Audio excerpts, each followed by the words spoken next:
सीटों का बंटवारा कर दिया है, जिसमें 26 और 5 क्या प्रतिक्रिया? एगो हमरा दिमाग में शायर के शेर आवा है कि बहुत देर कर दी हुजूर आते आते। ऐसा देर उन लोगों ने किया है कि हम समझते हैं कि जनता स्पष्ट कर हो गई है कि उन लोगों में मेल मिलाप दिल से हो ही नहीं सकता है। ये एक कागजी बंटवारा उन लोगों ने किया है। अभी भी दिल में पूरा खोट है और इसका सीधे परिणाम पर, रिजल्ट पर प्रभाव पड़ेगा। और बिहार की जनता, भारत की जनता ये समझती है कि नरेंद्र भाई मोदी जी के सामने ये जो एनडी गठबंधन है, जिसको घमंडिया गठबंधन भी हम लोग कहते हैं, इनका कोई उद्देश्य नहीं है, निरुद्देश्य चल रहे हैं। एक ही उद्देश्य है कि भारत का अगला प्रधानमंत्री कौन होगा और उसका कैंडिडेट यहाँ 7 आदमी है। तो अनेक जोगी मठ उखाड़ की बात आती है।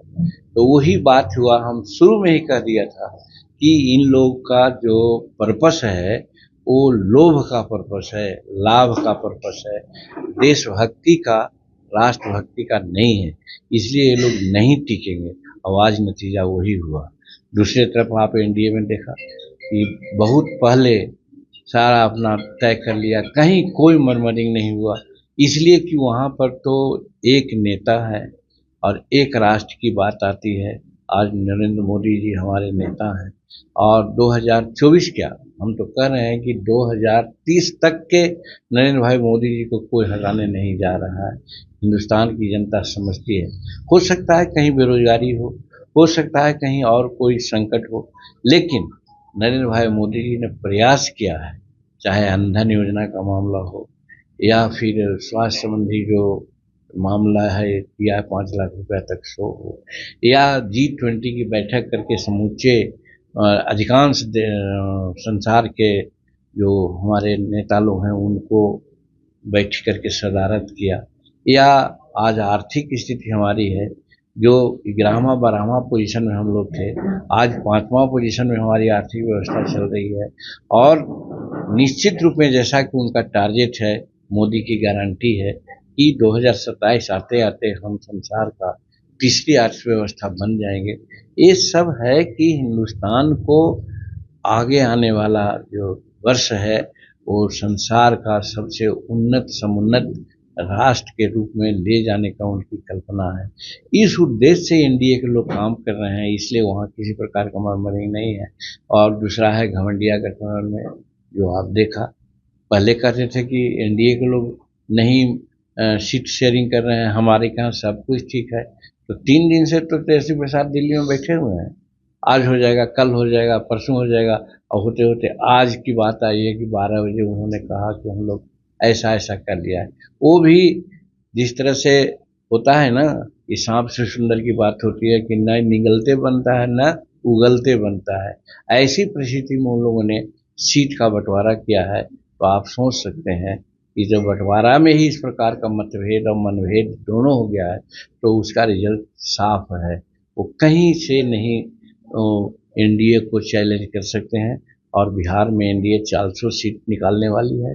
और जो नरेंद्र मोदी जी का नारा है कि अब की बार 400 पार, तो हम समझते हैं कि निश्चित रूप में 400 पार होगा और 2024 में नरेंद्र मोदी जी फिर भारत का तीसरी बार प्रधानमंत्री बनेंगे, जो भारत के लिए सौभाग्य की बात है, यहाँ की जनता के लिए सौभाग्य की बात है, यहाँ के गरीबों के लिए सौभाग्य की बात है।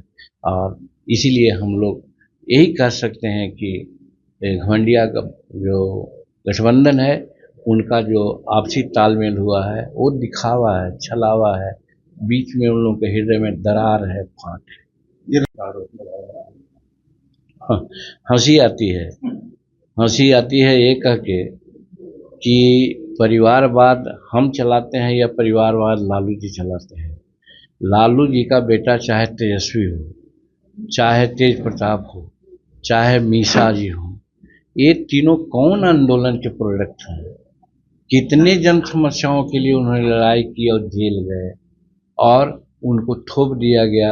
उनके पिता मुख्यमंत्री रहे, माता मुख्यमंत्री रहे, तो आज मंत्री बन गए, एमएलए बन गए, डिप्टी चीफ मिनिस्टर बन गए, राज्यसभा लोकसभा के मेंबर हो गए।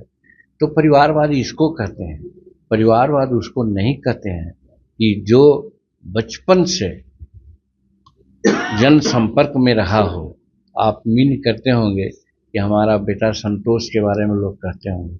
संतोष मिडिल पास नहीं है। संतोष एमए है, पीएचडी है, नेट किया हुआ है, जिसके बदौलत आज गया कॉलेज में प्रोफेसर भी है। और ये नहीं कि वो एमएलसी है तो उसको कोई ज़्यादा लाभ मिल रहा है। आज प्रोफेसर है, इसको 2.5 लाख रुपया सालाना महीना मिल सकता है, और वहाँ क्या है 1.5 लाख रुपया मिलता है।